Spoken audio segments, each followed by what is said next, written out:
จุ่มตรงหนึ่งตาสุนไลตรงวงก้นดาลายจุ่มแหล่ห่มป้าจุ่มแมบ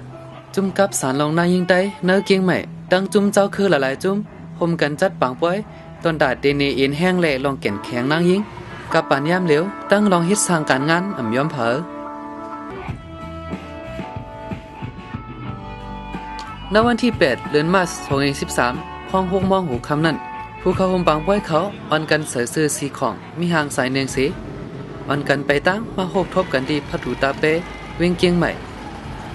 ณวันนั้นก็มีวงหายตึงวงโนเนียมมามวนจับปัน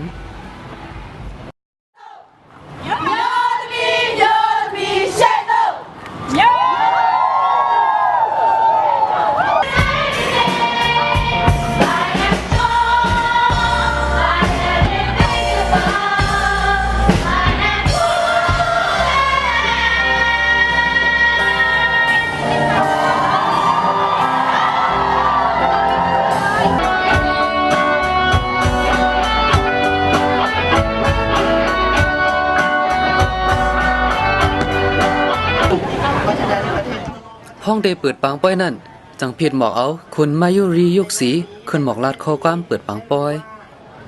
ผู้หญิงเนี่ยมีพลังนะคะแล้วก็เมื่อพูดถึงความเสมอภาคหรือความณวันนางยิงลมฟ้าปีไหน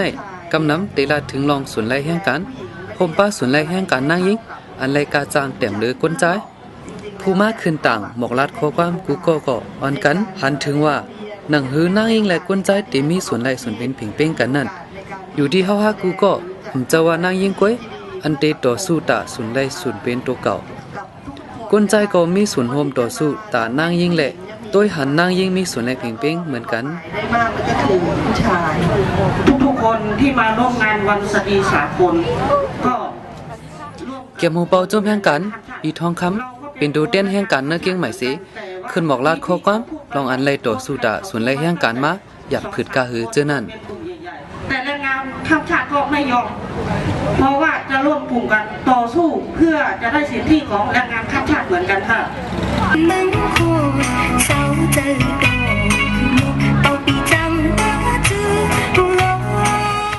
ในวันปังป้อยวันนางยิงลมฟ้าปีไหนก็ตีไรหันเจมาตั้งกะเจ้าคือลาหู